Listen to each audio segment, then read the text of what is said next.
اور قیامت تک شیطان انسانوں کے دلوں میں وسوسے پیدا کرتا رہے گا۔ اس کی کوشش یہی ہوگی کہ انسان رحمان کو چھوڑ کر شیطان کی باتوں کو مان لے۔ حدیث محمدی صلی اللہ علیہ وآلہ وسلم ہے کہ خدا کا لاکھ لاکھ شکر ہے کہ شیطان کے جال کو وسوسے کی حد تک ہی محدود کر دیا ہے، اسے آگے شیطان کو بڑھنے کی اجازت قطعاً نہیں دی گئی۔ حدیث پاک میں ہے کہ نبی اکرم صلی اللہ علیہ وآلہ وسلم نے فرمایا ہے کہ اللہ تعالیٰ نے میری امت کے لوگوں کے دلوں میں وسوسے پیدا ہونے کو درگزر فرما دیا ہے اور انسان کو نیک کام کرنے کی توفیق دی گئی ہے۔ مومن کے دل میں وسوسوں کا پیدا ہونے سے مومن کو گناہ نہیں ہوگا، بلکہ مومن جو نیک کام کر رہا ہوگا اللہ تعالیٰ مومن کو نیک کام کے بدلے نیکیاں عطا کرے گا۔ جو لوگ ہر وقت خیالات میں گم ہوتے ہیں، ایسے لوگ دوسرے کاموں میں سست روی اختیار کرتے ہیں، وہ ہر وقت وسوسوں میں ہی رہتے ہیں، وہ سوتے اٹھتے لیٹے، گھر سے باہر جاتے، گھر میں داخل ہوتے شریعت کے خلاف وسوسوں میں رہتے ہیں۔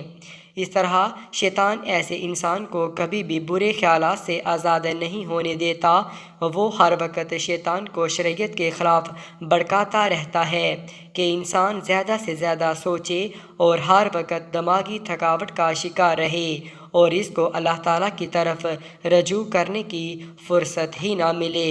حضرت ابو ہریرہ رضی اللہ تعالیٰ عنہ سے مروی ہے کہ رسول اکرم صلی اللہ علیہ وآلہ وسلم نے فرمایا ہے کہ ہر انسان کے پاس شیطان حاضر ہوتا ہے اور اس کو ان خیالات میں مبتلا کر دیتا ہے کہ آسمان کو پیدا کرنے والا کون ہے، زمین کو کس نے پیدا کیا، یہ سارا نظام کون چلا رہا ہے۔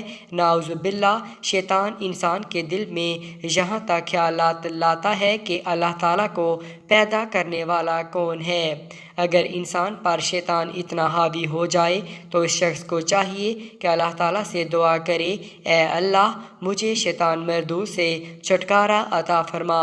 ایک اور حدیث میں ہے کہ ابو ہریرہ رضی اللہ تعالیٰ عنہ سے روایت ہے کہ رسول اللہ صلی اللہ علیہ وآلہ وسلم نے فرمایا کہ لوگ ہمیشہ ایک دوسرے سے پوچھتے رہیں گے یہاں تک کہ یہ کہا جائے گا کہ مخلوق کو اللہ نے پیدا کیا تو اللہ کو کس نے پیدا کیا؟ تو جو آدمی اس طرح کا کوئی وسوسہ اپنے دل میں پائے تو وہ کہے میں اللہ پر ایمان لایا۔ ایک روایات میں یہ اضافہ ہے کہ اللہ اور اس کے رسول صلی اللہ علیہ وآلہ وسلم پر ایمان لایا۔ یہ بات یاد رکھیے کہ شیطان انسان پر اس وقت بہت زیادہ حاوی ہو جاتا ہے جب ہم اپنے ایمان کا دامن چھوڑنا شروع کرتے ہیں۔ ہم کو چاہیے کہ ہم اللہ تعالیٰ کی عبادت میں اتنا مشغول ہو جائیں کہ شیطان خود بخود ہی بھاگ جائے کہ یہ مومن میرے شکنجے میں آنے والا نہیں ہے۔ ہم کو 5 وقت کی نماز باجماعت قائم کرنی چاہیے، قرآن پاک کی تلاوت ہر روز کرنی چاہیے، عمرہ حج زکوٰۃ کا ادا کرنی چاہیے، ہر وقت اللہ تعالیٰ کا ذکر کرتے رہنا چاہیے اور اس بات پر یقین رکھنا چاہیے کہ اللہ تعالیٰ ایک ہے، اس کی نہ کوئی اولاد ہے اور نہ ہی اس کو کسی نے پیدا کیا ہے، وہ واحد ہے، صرف وہی عبادت کے لائق ہے۔ حضرت محمد صلی اللہ علیہ وآلہ وسلم اللہ کے آخری نبی ہیں۔ زندگی اور موت دینے والا صرف اللہ تعالیٰ ہی ہے۔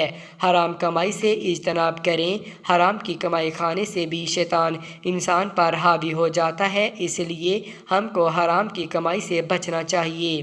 اگر یہ باتیں ہمارے ذہن میں چھا جائیں تو شیطان کبھی بھی ہم کو شرک جیسے خیالات میں نہیں ڈال سکتا۔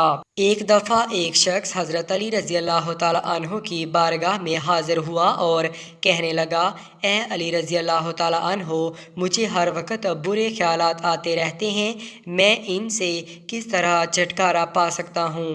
حضرت علی رضی اللہ تعالیٰ عنہ نے فرمایا کہ حرام کی کمائی اور حرام کے کاموں سے ہمیشہ اجتناب کرو، کیونکہ حرام کی کمائی اور حرام کاموں کی وجہ سے بھی انسان کے دل میں برے خیالات آتے رہتے ہیں۔ جب بھی تم حلال کی روزی کھانے کے لیے اپنے دسترخوان پر بیٹھو تو یا غفور یا اللہ یا رحمان پڑھ کر پھونک مارو۔